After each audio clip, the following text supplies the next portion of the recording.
Welcome to the Apple Insider Podcast. This is your host, Stephen Robles, and today we're going to talk about the Mac Pro seemingly absent at the end of this year. Look forward to 2023, some of our favorite apps from this past year, and maybe a little Mastodon talk as well. This episode is brought to you by iMazing, and joining me for the final time in 2022, my friend across the pond, William Gallagher. How's it going? It seems so final when you say it like that. I thought it was going okay. No, just this year. Just this year. No. You'll be back in like, what, 2 weeks? About 5 hours, something like that. Yes. Yeah, it does feel like that for sure. Well, we're going to talk about looking forward to 2023 in this episode. And special guest Jason Aten will join us next week for a year in review, looking at everything Apple released this past year. Oh. But we're going to be futurist today, William. Yes. You can finally give your official Apple Car prediction in this episode. It'll be blue. It'll be in January. I'm done. Oh, there you go. Right.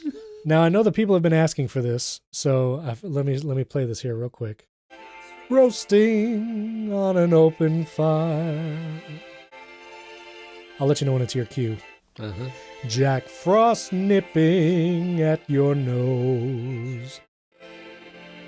This is the Michael Bublé Apple Music Sing. Yuletide carols being sung by a choir, and folks dressed up like Eskimos. All right, William, you go.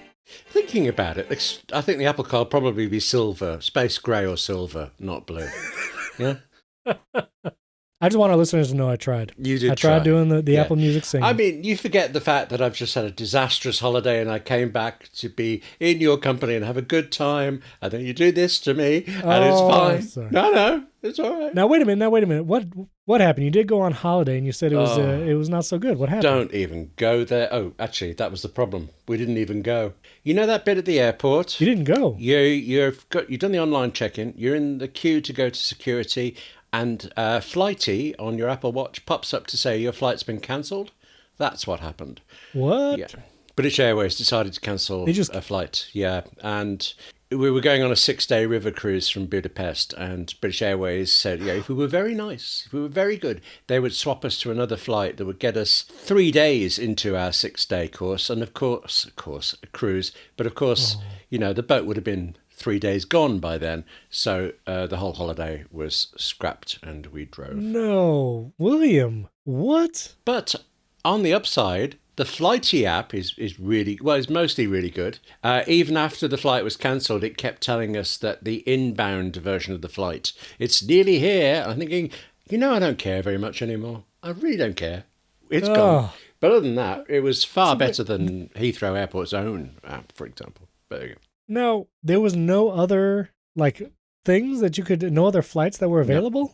No. It looked to me, going through Flighty and Kayak and things like this, all this information you can have, I could track down flights that would get us there a day late, which is better than 3 days late, and maybe we could have done something, but it was not allowed. I imagine if we decided to spend several £100 and just buy an extra flight from somewhere else, maybe we could have got there, but that wasn't really an option. So instead I came home and sulked.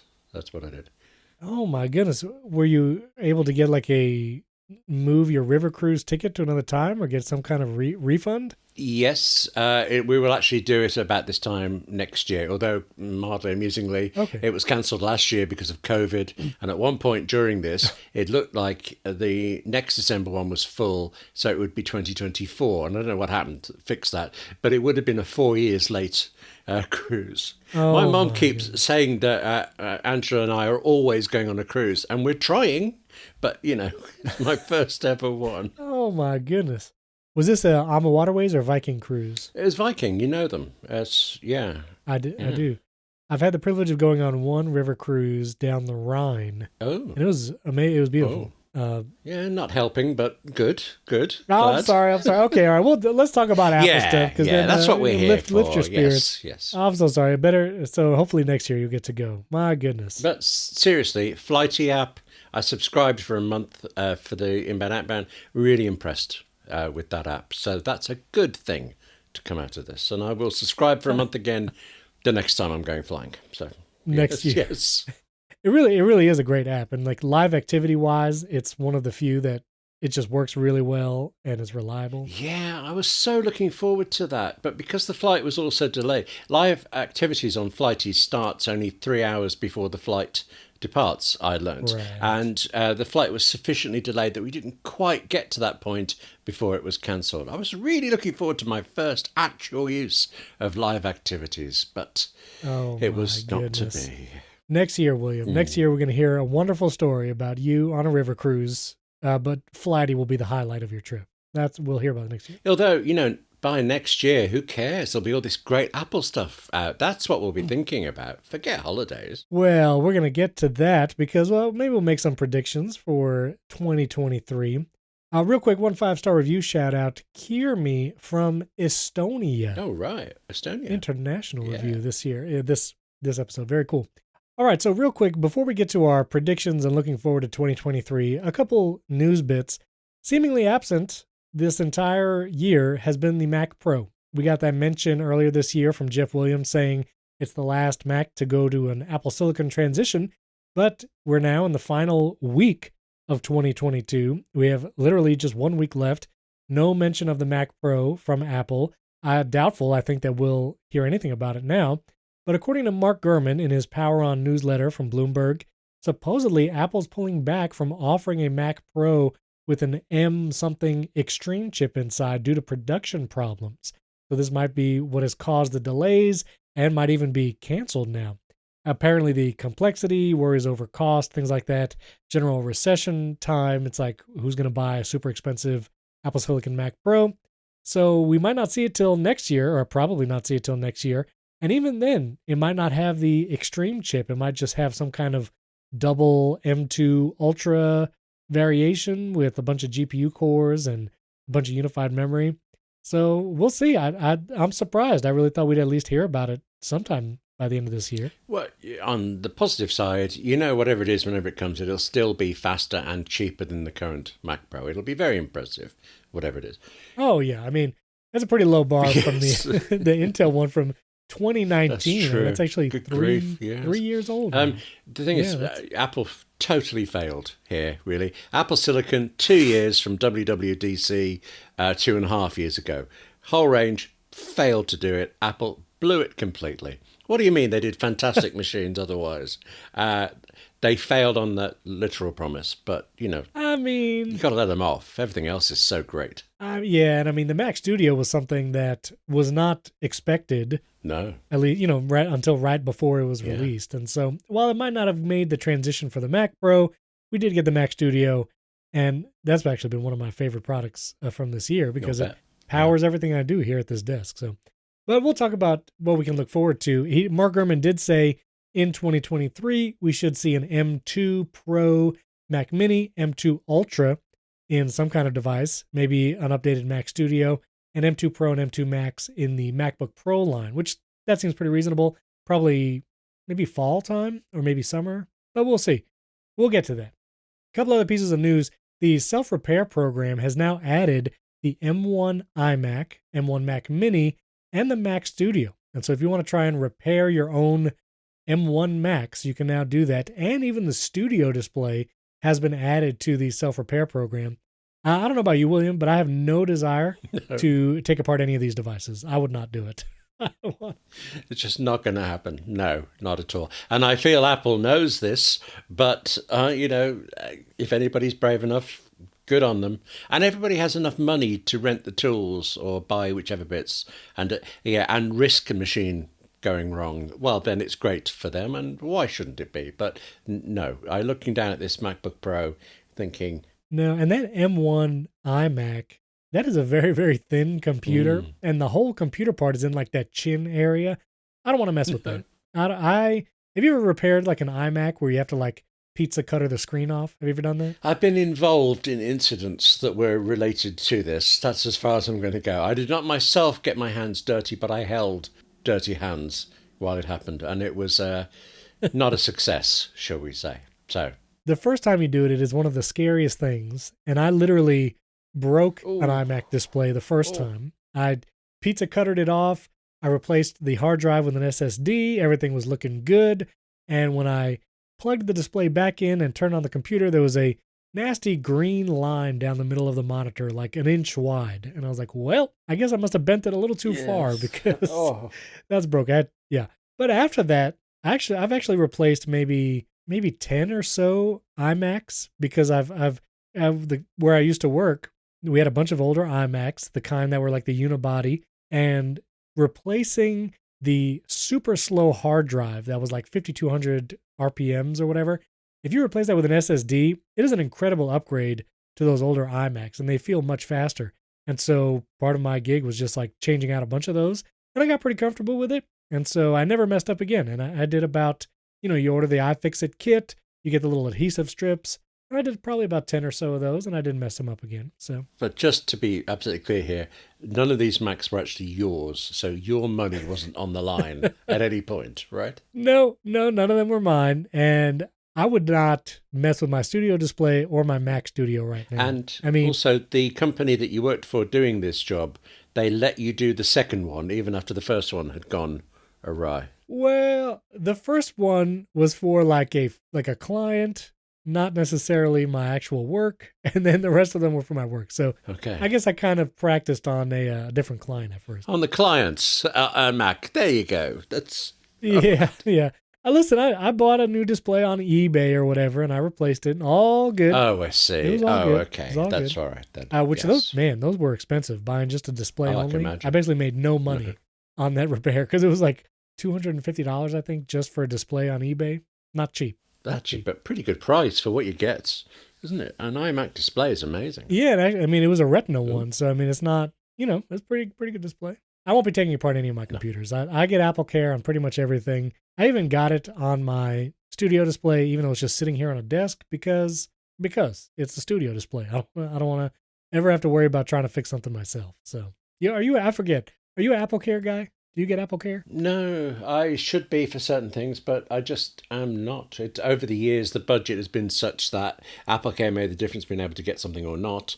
And although you go around smashing your Apple Watch into walls and things, I have none of those issues. I have shattered the screen on my iPhone once since 2007, and that was a horrible time. But I don't even have a case on it. So, yeah, I'm just seemingly naturally more careful than you. This is... Now, wait a minute. When you were thinking you were traveling on a river cruise, did you put a case on your iPhone then? No, I didn't. You were going to go no case? Yes. Wow. I'd be curious for our listeners what the split is on no case versus case. I don't do no case. Also because the camera bump is so big now, I feel like without a case, it's always like rocking back and forth on a table. You ever experience that? Yes, but I'm very careful. I keep it in pockets. I keep it in bags occasionally. I very rarely have it slapped down on a hard surface. Anyway, I have a kind of a leather, I was going to say mouse mat, but it's more than that, a desk mat on my main office desk. And so it rests quite comfortably on there. But otherwise, no, I don't put it down. What about when you're walking down the street there over in the UK? Do you ever use your iPhone while you're walking down the street, and where are you going to drop it? Yes and yes, but no. Okay. but you've never dropped it? Once when I was putting it into my pocket, it kind of flew out of my hand and did this amazing arc through the air away from me, and I watched it shatter on the ground. But I have no idea how it sort of reverse slipped out of my hand that time. No, otherwise, no. Wow. Okay. Well, kudos to you. I don't. I always like it when I take it out of the case just to like kind of feel the raw iPhone, and it's always like, that's a really nice hardware device, but it goes right back in the case. I don't keep it out. I don't like doing that. Oh, see, I just put my MagSafe case back on. I don't know if you heard that. Anyway, also, I thought this was interesting. Wes actually pointed this out on Twitter, but there's a new Apple Music show for classical works, and it's hosted with Alexis French. He's a classical pianist, and I love his music, actually. I listened to his stuff even before this show came out. But it's basically kind of an interview style show where they also play some music. And I thought this was interesting because I went to listen to it, and it's very much like a podcast style show where he's talking, he interviews people, and then there's, some music that's played with it. And I was like, I would love this as a podcast. And so I thought, let me check. I went to Apple Podcasts, but it is not there as a podcast. It is only in the Apple Music app. And you could be halfway through listening to this show with Alexis French. And if you go to like play another piece of music, it totally loses your place. And so if you're like 20 minutes into this hour show and you go play another music track, it loses your place. So the next time you go back to it, it just starts from the beginning again. And I thought this was very strange. Like, that's definitely something you'd want to save your place in. If they wanted to do something like Spotify, where you have these talk type shows in addition to the music, which I know there's also like Apple Music Radio, but do you ever listen to that? Do you ever listen to like the interviews with Zane Lowe or whatever? No, because I'm in the UK. I was used to Zane Lowe from BBC Radio, and so I've had enough there. Thank you. When she was saying that suddenly made me wonder whether we're going to get an Apple classical radio station as well, and that this is a production. Well, and this was the thing, because that was another promise. That was another promise that Apple said Apple Music Classical standalone app will launch in 2022. Looks like at this stage in the game, we're not going to get it. I mean, we're like 1 week left of the year. I doubt Apple's going to launch something between Christmas and New Year's. So I don't think we're getting it. But this does seem like an ideal piece of content for a standalone classical app that also has talk shows that will save your place. And I've been waiting for the standalone classical app for a while. So I don't know. I think this is interesting. I wish it was a podcast format. And one of the things I'm looking forward to in 2023 is I hope they launch this classical app. I want to see it. I want to use it. And me too. Yeah. But the shows you've heard from this, was there anything in them that was topical, that meant they had to go when you heard them? They couldn't have been saved up for the app? No, I mean, it wasn't super like of the moment. It's just commentary on different music works and pieces. So, it could have launched with the Apple Music, that's going to be interesting to say, the Apple Music Classical app. But I really just want it as a podcast. And I mean, Apple does so many original podcasts and they're in the podcast app. I don't know. I feel like it would have been better served there. So we'll see. We'll see when Apple Music Classical launches, if this will be a talk show radio style thing there. I never tapped that radio tab in the music app. I did listen to the country when it first came out, and I was writing about it. I left the country music channel on for quite a while, and I liked it. But I like American country music from about September to October 1996, and there wasn't a lot of that on the show. William, did you just say you listen to American country music? Yes, but only music issued or played on heavy rotation between September and October 1996, yeah. And also, actually, only by women, because men look so silly with those hats. I just can't take it. Wait a minute. Are you for real with me right now? I can't tell if you're pulling my leg. Yeah, I am, actually. No, there's a channel you still have in the States called CMT, Country Music Television, and for quite a while it was here in the UK. And when I discovered it, it was desperate for ratings, so anything it could possibly call, even in 4/4 time, was included. So there was Bruce Springsteen was on there, Dar Williams, who doesn't really sit into a genre, but you could, if you really wanted to, call some of her songs a bit like country. And actually, that's how I discovered Dar Williams, D-A-R Williams. I utterly love her writing for it. And I used to listen to it while I was doing the washing up. I would actually have it on the TV set on Sky Television and reflected in the glass window of our kitchen while I was washing up. And then CMT pulled out of the UK just as I got into it, about 5 to 6 weeks later. But to this day, there are certain songs by Gretchen Peters, for example, that I really like. And I the other day I looked it up, and it is a very specific period in time I like. Yeah. Wow. Well, you learn something new every day. I had no idea that you listen to American country music. This episode is brought to you by iMazing. iMazing is the Swiss Army knife of iOS device management for Mac and Windows that delivers unparalleled access to features and capabilities that Apple doesn't provide. Things like a powerful local backup solution for iPhone and iPad, including support for time machine-like snapshots and automatic backups over Wi-Fi. You can easily transfer music between your iOS device and any computer without limitation, now with a built-in music player so you can listen to your music directly without Apple Music or iTunes.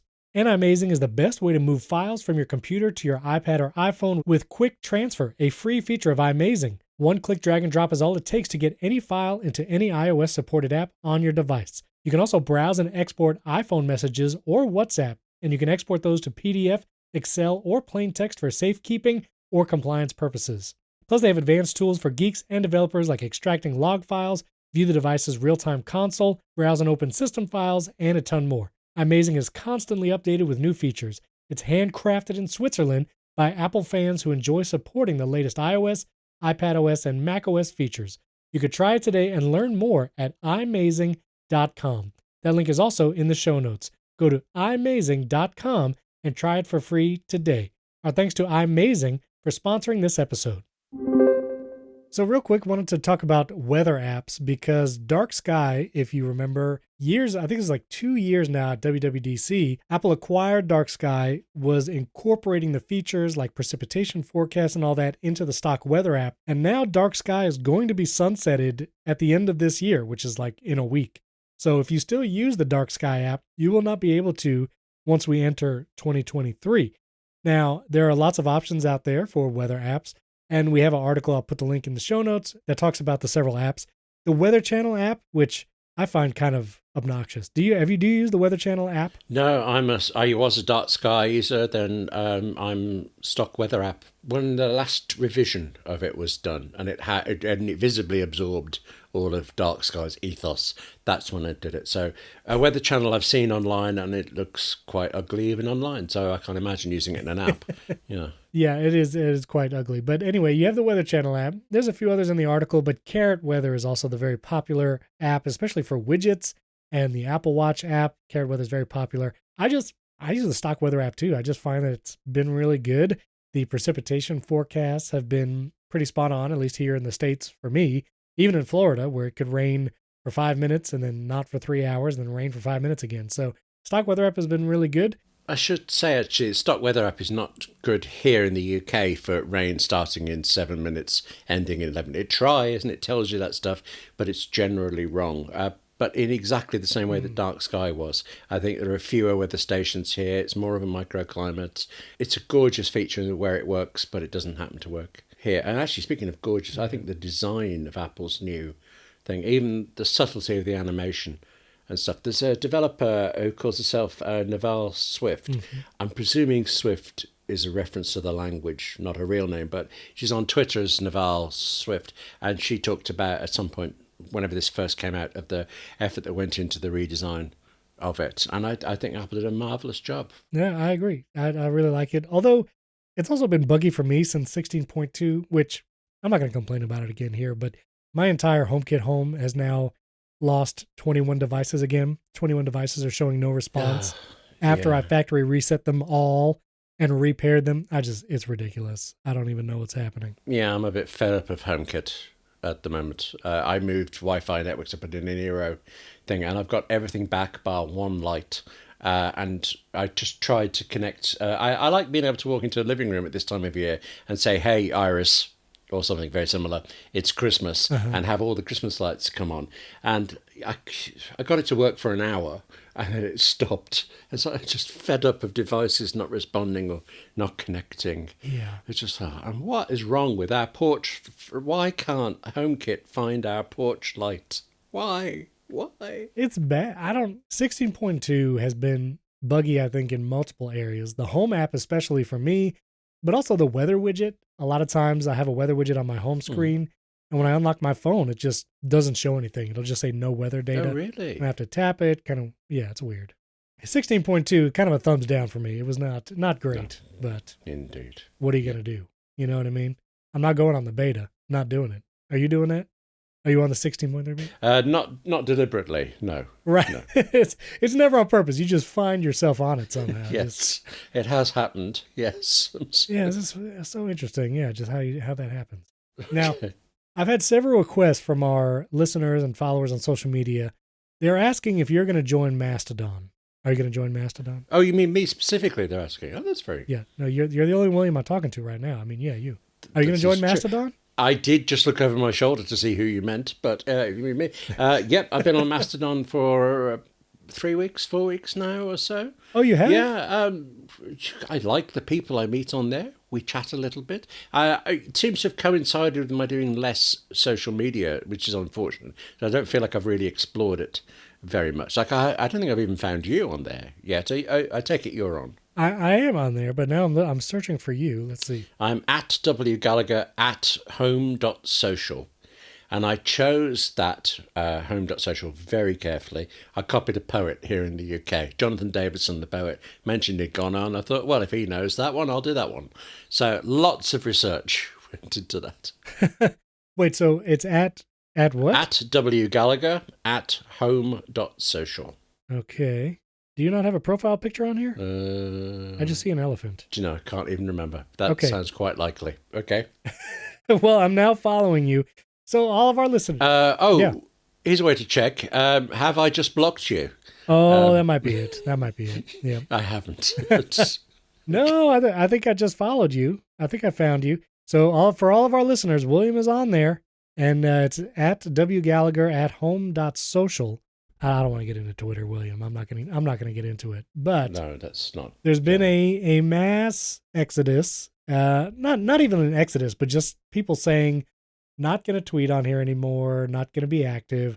I'm going to Mastodon. Lots of people like Marco Arment, Casey Liss, a lot of journalists, because there was that news, I think late last week or early this week, where Elon Musk was like banning journalists who were bad-mouthing Twitter, which is hilarious from a free speech standpoint. But anyway, I'm not getting into it, William. Why are you trying to bait me into getting into this?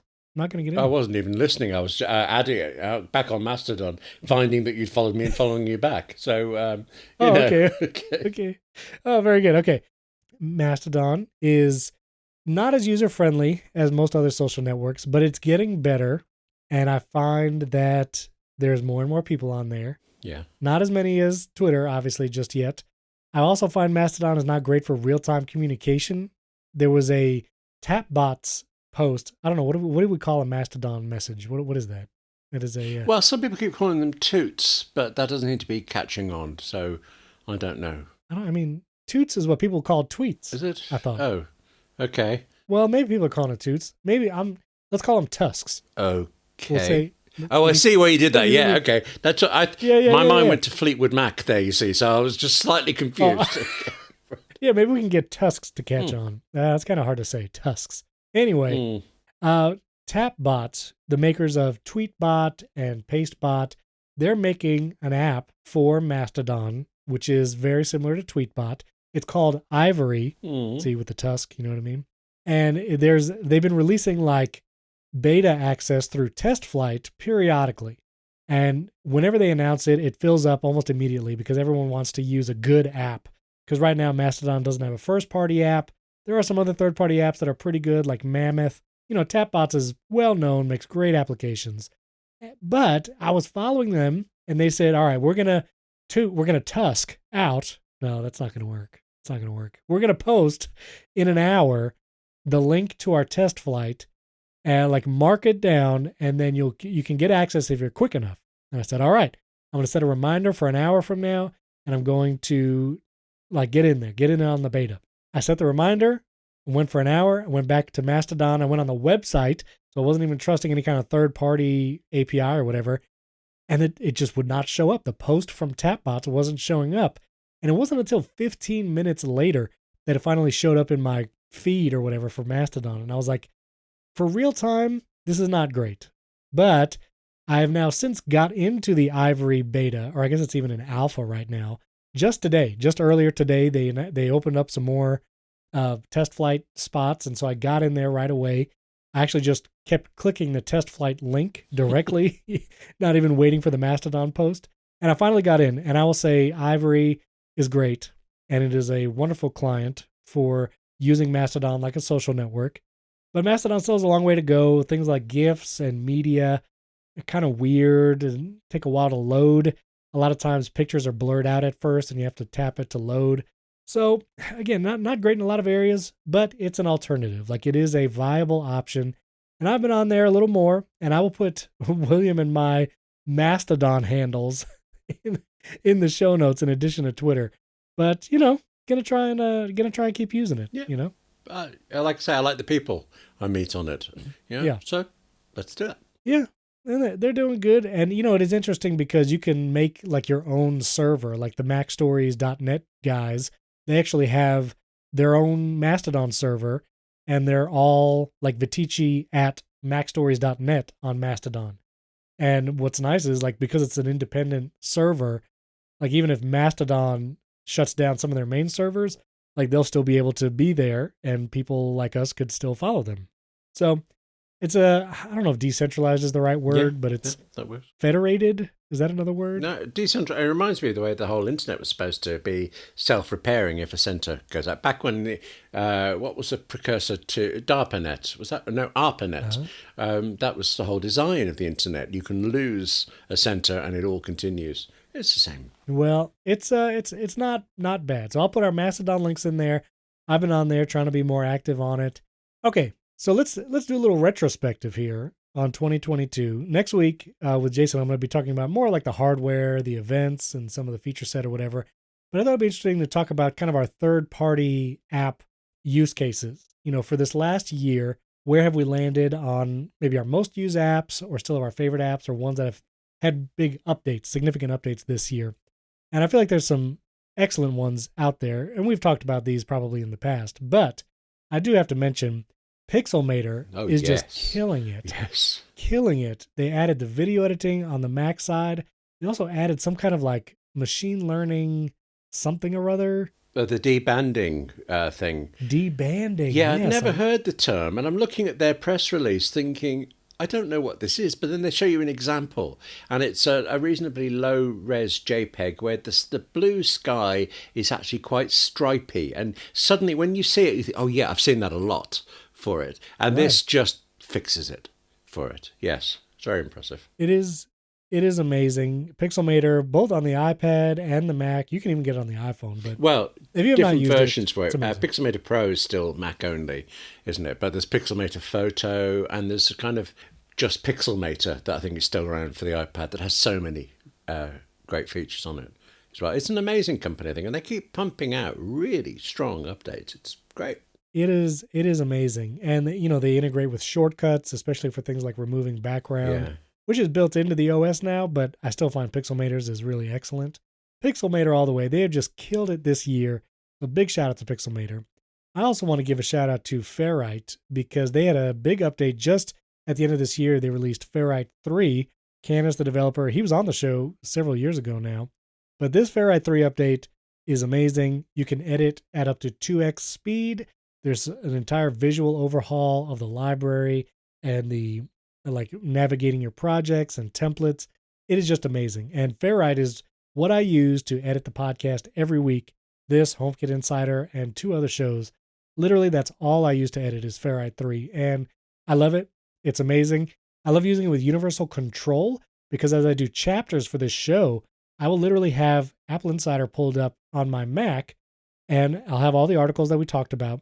And I'll literally just drag an image from the AppleInsider article on my Mac, drag it to the edge of the screen, drag it onto the iPad using Universal Control, and drop the image on the chapter art area in Ferrite, and it just loads the image. And right there, the chapter art is right there. So I could do it across those devices. Universal Control works amazingly. So huge shout out to Ferrite 3. You got to try it. Actually, the moment I heard there was a new version of Ferrite, you were the first person I thought of. So you've obviously got it, but you've used it. Have you used this faster editing, 2 times normal speed thing? How does that go for you? It's amazing. I actually had access to the beta before it went public, and I've been editing for months with it. And editing at 2x speed is amazing. Like, I now edit the Apple Insider and HomeKit Insider shows at 2x speed, and I'm still able to edit. I actually posted a video on Twitter, I think. I'm not sure if I did it on Mastodon, but I posted a video on Twitter of me actually editing live and using the 2x speed. And it's great. I mean, I can edit the show in almost half the time that I was before. So it's almost in real time. Like for an hour show, I can now edit it in about an hour, cutting out all the ums and breaks and Anything else like? All the swearing, Oh obviously, yeah, that William comes swears a out lot. You guys very know. early on. You Oh, never hear tell it. me about it. You never Yeah. hear it. But fortunately, they're all very British swear words, so some of them you don't even know are actually swear words. No, okay. I don't even know. Things like poppers and Q. Those are swears, right? Right, I don't know what either of those are. Okay. Yeah, yeah. Don't you guys say that? Don't you guys say poppers for buttons? Well, I've heard that word used in different contexts. Anyway, Okay. I edit audio in Logic Pro, which it's only had sort of steady updates this year. There hasn't been anything big, but it's been one of my apps of the year. I utterly love it. Have you edited audio in Logic Pro, and how does that compare with Ferrite for you? I edit in Logic Pro as well. I used to edit podcasts there like years ago, and I've edited music stuff too. I mean, Logic Pro is amazing. It's an extremely powerful application.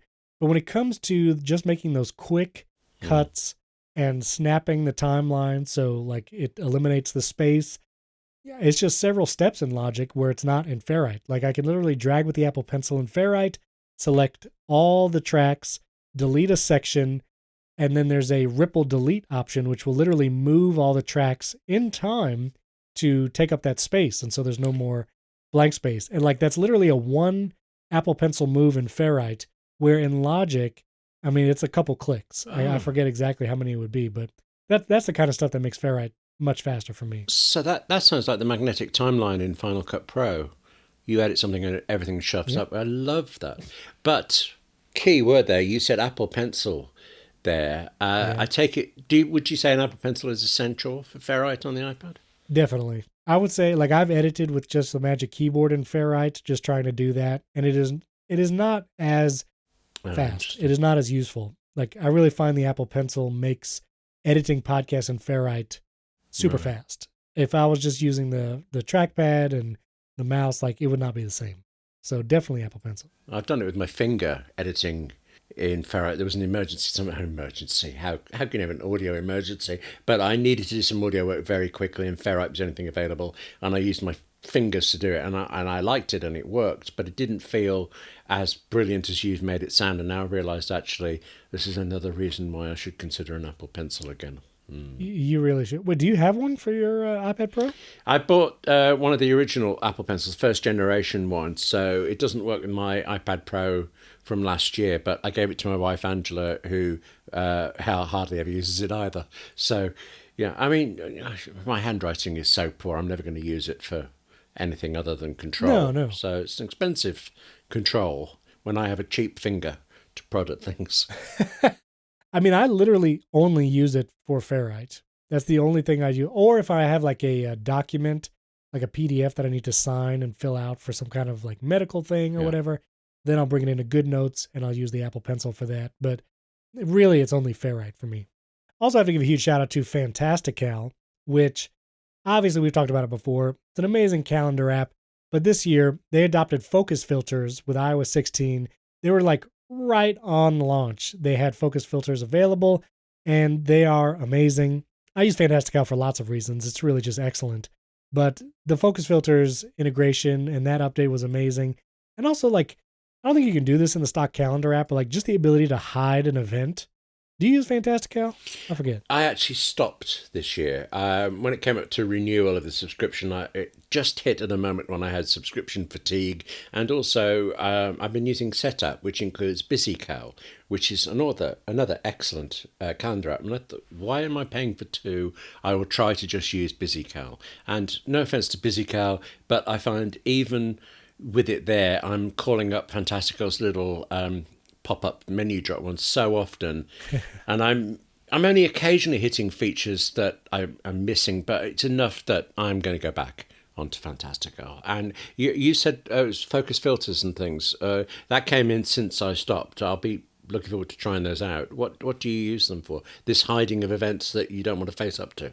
Yeah, absolutely. I mean, I use focus filters every day. So I have a focus mode that enables at 6 p.m. during the week, and I call it my evening focus mode. And all of my work emails, work calendars, all of that gets hidden away.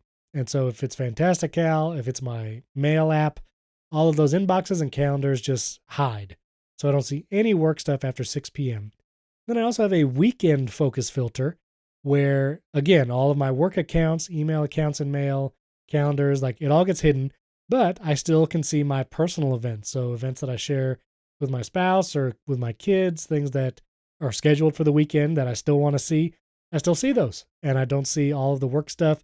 And if you get a work like invite, like a meeting invite, you won't have to see it or deal with it. So it's clutch. I love it. So It's if great. I ever have, I need to have a meeting for you about something awful and terrible bad news, I should make sure I email at 5:59 on a Friday. Yeah, to just get in your head before. Yeah. Okay, Yeah, all right. that would be wonderful. Yeah, Okay, thanks a lot, noted. William. Yeah, that would be the you'd get right in under the wire if you did that. That's right. Appreciate it. Appreciate it. Also, I have been using Reader a ton this year. Oh It yes. is wonderful. I use it on all my devices, iPhone, iPad, on the Mac. I have all my RSS feeds filing into Reader. I even have YouTube channels, Yeah. and you can get like the RSS feeds for YouTube channels, feed those into Reader. It's really wonderful. And especially like with all that's going on with Twitter, it's where I just get the news. I get all the news from Reader, and it's wonderful. Love it. I've been using Reader religiously for years, many, many times a day. For business, personal stuff, utterly adore it. But just in the last few days, I heard an interview with Tim Stringer, a guy who does Learn OmniFocus. He was interviewed on Mac Power Users, and he mentioned things he does, and one of them was just what you said there about YouTube videos in Reader. And I had no idea that this app I use so much did even more than I thought. And from that instant, I've been adding YouTube channels. And so Reader, yes. Yeah. Oh, yes. It's wonderful. Wonderful. Love Reader. Pocket Cast is still my podcast player of choice. I tried Apple Podcasts for a while this year, like for several months. It's good. And I know it's obviously the most used podcast app, but Pocket Cast still has it for me. I still love it. Which do you use now? Apple's own podcast one. I think Nobody's perfect, William. It's okay. Pocket Casts has this button of playing things back at faster than normal speed. And Apple Podcasts also has that as well, except on Apple Podcasts it's called unsubscribe. You know, if you're listening to something and you think it sounds better at faster than normal speed, find a better podcast. So, you know, I don't need other features like this. Uh-huh. Uh-huh. Yeah, I get it. Anyway, Pocket Cast still great. Bear is still my note-taking app of choice. I love Bear. I do every article that I write, every meeting note, everything, like scripts for videos. I do it all in Bear. I love Bear. Where do you do your notes and writings and stuff like that? All over the place. Notes go into Apple Notes. Every article is written in Drafts 5. Scripts, if it's if it's for a podcast or a video, and I have a YouTube channel. Scripts for that I tend to write in Omni Outliner because it starts off as notes and builds up. But actual scripts, TV or radio and stuff, go into Final Draft like this. So, and occasionally Pages for just when I'm in a crazy mood. I do like Pages. Yeah. Don't you find that it would be more convenient if you were able to search everything that you've written in one place and see all the results from that search query at once? About 30 years ago, I worked with a man who made sure he saved a plain text copy of every single thing he wrote into one document. And I thought then that was a superb idea and I should really do something like it. But 3 decades on, I still haven't got around to it. So, I guess if you have a system where this kind of writing goes there and this kind goes here, like I guess you'd be able to find it, but I just do everything in Bear so I can search and all the notes with that search term gets pulled up. If I start a new episode, plan for a new episode on YouTube, I run a shortcut, it asks me what it is, it figures out the number in the series, and it creates all of the folders, including the bare bones script using Omni Outliner. They're just all done and there for me. So just it's become automatic now, Omni Outliner for so many things. You're talking about things we like this year, and I don't think Omni Outliner's had a significant update this year, but there probably hasn't been a day. There definitely hasn't been an event I've done that I haven't been planning in Omni Outliner. So, as ever, a favourite of this year and all years. Forever. Oh, okay. Yes. All right. Now, I know you're an OmniFocus guy as Yes. well, which is your tasks for Oh, everything. yes. I'm still a things guy. I still really enjoy things everywhere, just the design and The design's amazing. And also, Things is such a good name for it. oh yeah, it's a great name, gorgeous. great Yeah. icon. Love it. Yeah, it's just not quite powerful enough for me. It's like it follows the getting things done methodology, but it doesn't quite follow it. So there's just the thing that you have to. I think this is still true. With OmniFocus, right? Every week or so, it'll remind you haven't looked at these projects, and it will kind of encourage you to look through and just check things out. So you're always on top of everything. With things, you can do that, but it doesn't guide you through it. It doesn't remind you or prompt you. It's like the review process doesn't really exist in things. Is that still the case? That is still the case. There's a logbook in things where you can see like what previous tasks you've accomplished for each day. So you can kind of review that. But yeah, it doesn't have all those kinds of features. And honestly, I actually use a combination of reminders and things because one thing I wish things would do is not show me a task if it's something that I can't do until a certain time of the day. Yeah, OmniFocus does that, but I took it for granted that things did. Right, I know OmniFocus does that, which... Oh, right. Wow, I'm really surprised at that. Any task that has a due date for today will be in the things window from the beginning of the day. You can add a reminder for a certain time, and that's when it will notify you, but it's visible in the interface. And when I have a task that I can't do until like 3 p.m. on a certain day, I don't want to see it until 3 p.m. And so I actually use reminders for that kind of stuff. It'll be recurring reminders, repeating or whatever, and then it will show up at 3 p.m. and I'll see the reminder pop up on my Mac and other devices. And that's how I deal with those. I did wish I could kind of do all that in one. And that's a feature request if Things is listening. Oh, I realised when you said that, I do use another app called Due, DUE, for really time-sensitive things because it prods you on your watch and the phone and things, and it does not give up until you go in and say, oh, yes, I've done it, stop it. OmniFocus years ago promised that sort of feature was coming, and it doesn't seem to have. So notifications don't prod me as much as Due does. So for the odd thing... Can't think of an example, but a phone call I've got to make at a certain time. That happened today. That was in Due. I don't like being spread over multiple systems. I know what I just said about writing, but for reminders and things, I like to know if I look here and everything is done, then everything is done. I don't have to go find some other system to check there as well, but I do for that. Yeah, I see that. I can see that. And the last app, third-party app that I'll mention, Pastel. I'm not sure if I've mentioned this before, but Pastel is an incredible little app where it can keep color palettes for you. And it has this really cool feature where if you want to pull the colors from a certain image, let's say a logo, this way you can use those colors elsewhere, you can actually just drag an image into the Pastel window and it will literally pull the exact colors in the image that you dragged into there. And then you can have different libraries where like different color palettes are saved. And if you work with like brands, especially if you're like a web designer or graphic designer, and you work with the same brands over and over again, Pastel is a great way to keep those brand colors in one place. And then what you can do is you can go into that color group for a certain brand. And when you right click one of the colors, you can copy the hex value, the RGB value, float, HSL. And this way, if you work in HTML, you can just use the hex value. Or if you're doing something like in Pixelmator or whatever, you can copy the RGB or the hex.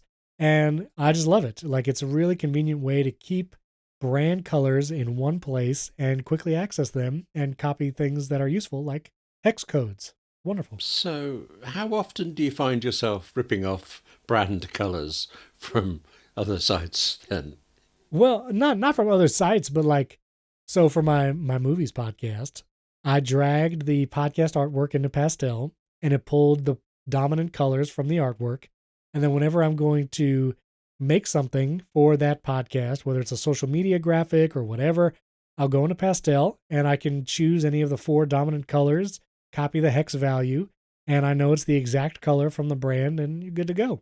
And there's like 3 or 4 brands I use regularly. When I was doing more website building, I use it a lot more often because, you know, if you're making a website, hopefully there'll be some kind of color palette or logo to use, and I would import it and use those, you know, pretty often.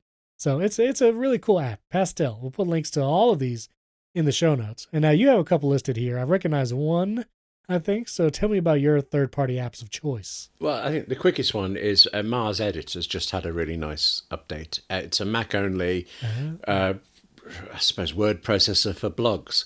It connects really easily to whatever your blog is, WordPress in my case, and it just is a nice editor. It went in, grabbed all of my blog posts, 700 odd of them, in my self-destruct blog, put them all there for me to just scoot through, do anything I want. And I suppose there's no logical benefit to using it locally instead of going online to WordPress and going through the WordPress archive, but it feels as if there is. It feels like it's yours, it's there, you can take your time over something, even with a bad internet connection. Like, actually, I got into it partly because it came out just before I didn't go away, but I also figured when I went away, I was going to have very limited internet access. So I was always going to prepare the blog offline and kind of squirt it in, and this just did it so well. I find I'm doing more because of it. So Mars Edit, yay, love it. Okay, yeah, Mars Edit's been around for a long time. Yeah, that is a good app. And then your other one, I think you've mentioned it before, but what is Hookmark? Hookmark, I love Hookmark. It's transformed my writing this year. I mean, I used it last year. It was known as Hook, and it was very good, but I found it oddly hard to get into. This year, it's got new features. It's been rebranded as Hookmark, which I think is a great name, and it's also now part of Setup and things. So I looked at it again, and there's the way I used to work before Hookmark, and there's the way I work now. It gathers together everything you're working on. So, for example, I just 2 or 3 times a year I do a magazine for a company, and when that magazine comes around, well, there's a briefing from the client that's in a couple of different emails. It's a collection of articles by young writers, so there are all the submissions. I have a folder of ones I've rejected. I have emails about the rejections. I have spreadsheets with the schedule for it, an Affinity Affinity Publisher document for a PDF version, and all of this stuff. Yeah. When I'm in the magazine and I'm in Affinity Publisher and I think I can't remember what the client wanted me to do about this particular thing, I press a key and I'm in that email from them. It's not that I've been taken over to mail and gone to search for it. I'm in that very email. And when I'm in that email, I can leap to the rejected folder. I can leap from a rejected folder to the spreadsheet with the schedule on it. All of the things. You choose what you want linked to what, and it's straight there. I mean, maybe a clear example is I use spreadsheets quite a lot and stuff. So I have a spreadsheet for my bank accounts. When I'm in that specific spreadsheet, no other, then the same keystroke will call up all of my bank accounts for it, all of my tax records and things. And you just keep adding this stuff to it. And once you've got it together, I mean, I suppose that example with the publisher on it and the client, I would have to come out of Affinity Publisher, go to mail, search for the client's name. Maybe I'd put that email in a folder, and it's not hard, but it breaks the moment, the concentration. Whereas now it's, I need to know this, I know it, it's done, and we carry on. It is revolutionary, I think is not too strong a word for Hookmark. Wow, all right. Hookmark then. Finally, very quickly, let's look to 2023. William, I want to know what you're excited about for 2023, if and what Apple launches, or third parties, that's cool too. But I think this might be the year for Apple VR. Yes, I think so too. Yes. I think that is a likely release. I'm very curious what the story will be behind that. Maybe we'll see it at WWDC, so developers get early access to a VR type device. But, iPhone 15 with USB-C, likely this year, finally saying goodbye to Lightning, an M2 iMac or Mac Mini, some of those hardware chip updates. But, I'm not sure what I'm most excited about. I really do find like a lot of my Apple devices, they're just so good right now. Like my M2 iPad Pro, my Mac Studio Display, they're all great. And even as like iterative updates happen in this next year or two, I don't know how much I'll be updating. iPhone I update every year, but that's how we do. But I don't know. What are you most excited about? Weirdly, none of Apple's launches. I know I will buy the iPhone 15 Pro. I skipped the 14. I know I'll buy the 15 Pro. But other than that, unless Apple comes up with another Mac Studio type of surprise that makes me think, well, you know what Apple's like. When they bring anything out, you want it. They're very good at making you want it for at least a few hours there until you sober up a little bit for it. I really like all of the gear I've got. I have a lot of Apple gear now, and I'm using it all to death, and I really like that. But the iPhone is the one that will be replaced. I wonder what's going to happen with the Apple Watch Ultra 2. what's going to happen with there, or whether the line's going to blur together again for it. I'm not sure. I have an Apple Watch Series 7, and there was nothing to compel me to go to an 8. But would there be to the 9? I don't know. It might be the next major design overhaul, because it's been pretty similar since the 4. Maybe. But I'm so happy with my Series 7 that it's going to take some doing to make me regret that. I can guarantee as well, also, there is a thing I know is coming in 2023, because I've been using the beta for such a long time. OmniFocus 4 for the Mac, the iPhone, and the iPad. We mentioned it a moment ago. It's my to-do app of choice. Well, now it's my very to-do app of choice. The beta stuff. I mean, go to the Omni Group's website and see if they can still let you on the beta test, because it is so good. It's hard to explain why. It just seems to fit my work even better than it did before. And there's so much automation that I don't tend to understand, but I copy other people's automation and they add things in. And so it's like I get extra features every few weeks on this thing, which actually also locks me into OmniFocus. I've suddenly realized I said it to you, but I'm quite happy to be locked in to that. You're a happy prisoner of OmniFocus, yeah. Yes, I am. I think it's called Stockholm Syndrome, but yeah, sure. Right, okay, let's suddenly turned very negative, but yes. I mean, every time I see OmniFocus and I hear you talk about it, I'm always like, do I upend my entire to-do process and go to this again? I also feel that way about email regularly. Like, I always wonder, I'm curious, William, what do you use for your personal email as a service? Like, where is it hosted? Apple Mail, iCloud and Apple Mail. I have tried all of the rest. It feels like I've tried all of the rest. And there's always a great feature that tempts you away from Apple Mail, but then the feature isn't quite as good as you thought, or it's just something isn't solid or stable, and you end up coming back to Apple Mail thing. There are things I wish Apple Mail did that it doesn't, but I'm sorry. But do you use iCloud Mail, or do you use like Gmail personally? Like what? Oh, iCloud Mail. I joined when it was it iTools first of all, and then it became .Mac. I've been using all of those services since then. Don't you have a Gmail account too, though? Yes, but I created a Gmail account as an archive. I did this thing where at the end of every day, I would email myself an article or whatever I was writing, the book, the chapter, the script.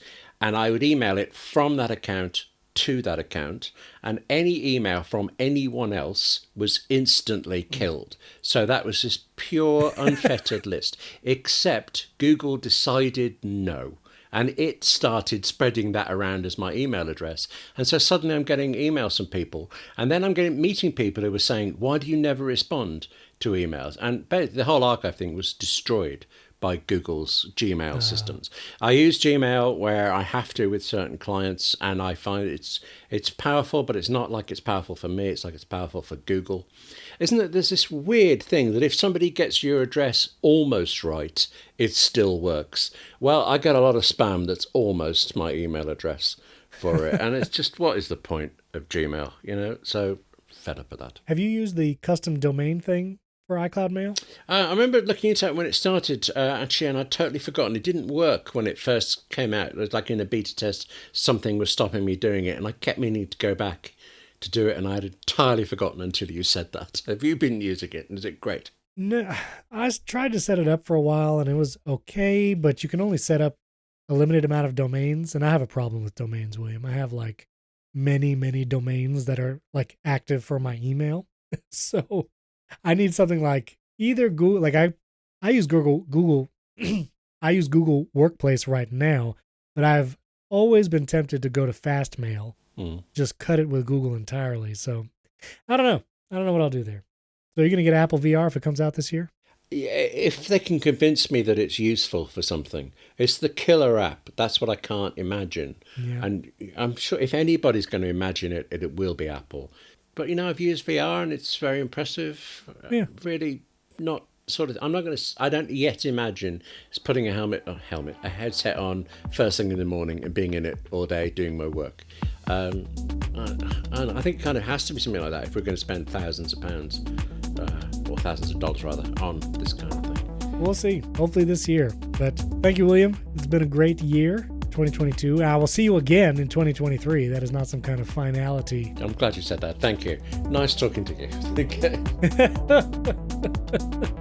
And listeners, let us know what you're looking forward to in 2023. You can tweet at William R. I. or tusk us on Mastodon. We will put those links in the show notes as well if you'd like to follow us there. And of course, you can leave the show a 5-star rating and review, support us for ad-free version, and all of that. Thanks so much for tuning in. We'll catch you next time.